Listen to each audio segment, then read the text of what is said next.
6 মাস নারীকে বাসায় আটকে রেখে শারীরিকভাবে লাঞ্ছিত করেন নোবেল।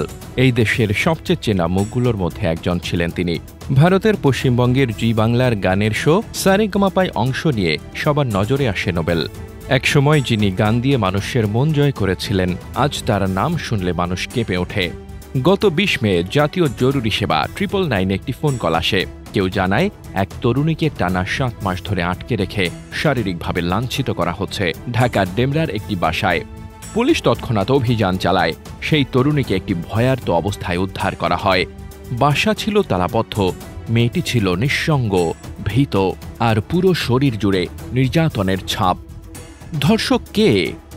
অবিশ্বাস্য হলেও সত্য, সেই পরিচিত মুখ সঙ্গীত শিল্পী মাইনুল আহসান নোবেল। পুলিশ জানায় 2018 সালে সামাজিক যোগাযোগ মাধ্যমে নোবেল ও ওই তরুণীর পরিচয় হয়।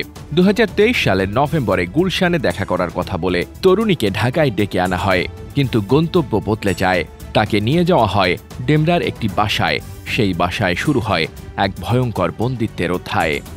নোবেল শুধুই শারীরিকভাবে লাঞ্ছিত করেই ক্ষান্ত হননি, তার সমস্ত নির্যাতনের ভিডিও মোবাইলে ধারণ করেন। পরে সেই ভিডিও দেখিয়ে মেয়েটিকে ব্ল্যাকমেইল করেন, ভয় দেখান। এই ভিডিওটি সামাজিক মাধ্যমে ছড়িয়ে পড়লে মেয়েটির বাবা মায়ের চোখ খুলে যায়। তারা টাঙ্গাইল থেকে ঢাকায় ছুটে আসেন, এরপর ফোন করেন 999-এ। এটাই বাঁচিয়ে দেয় মেয়েটির জীবন। ওসি মাহমুদুর রহমান জানান, পুলিশের উপস্থিতি টের পেয়ে পালিয়ে যান নোবেল। তিনি একটি মাইক্রোবাস ভাড়া করেছিলেন দেশ ছেড়ে পালানোর জন্য, কিন্তু প্রযুক্তির সহায়তায় তাকে গ্রেফতার করা হয় একই এলাকা থেকে। নোবেলের বিরুদ্ধে ধর্ষণ, নারী নির্যাতন ও পর্নোগ্রাফি আইনে একাধিক মামলা হয়েছে। আদালতে পাঠানো হয়েছে তাকে।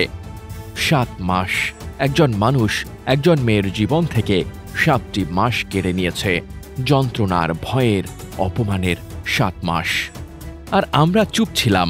এই সমাজ কবে জাগবে? যে মানুষ গান গেয়ে মানুষের হৃদয় জয় করেছিল, সেই যদি রাক্ষস হয়ে ওঠে, তাহলে আমরা কার উপর ভরসা করব? তারকা হোক, রাজনীতিবিদ হোক বা সাধারণ যে কেউ, ধর্ষকের কোনো পরিচয় নেই। আমরা চাই বিচার, আমরা চাই প্রতিটি ভুক্তভোগীর জন্য নিরাপদ সমাজ, আর চাই আপনি আমি চুপ না থেকে অন্যায়ের বিরুদ্ধে সোচ্চার হই।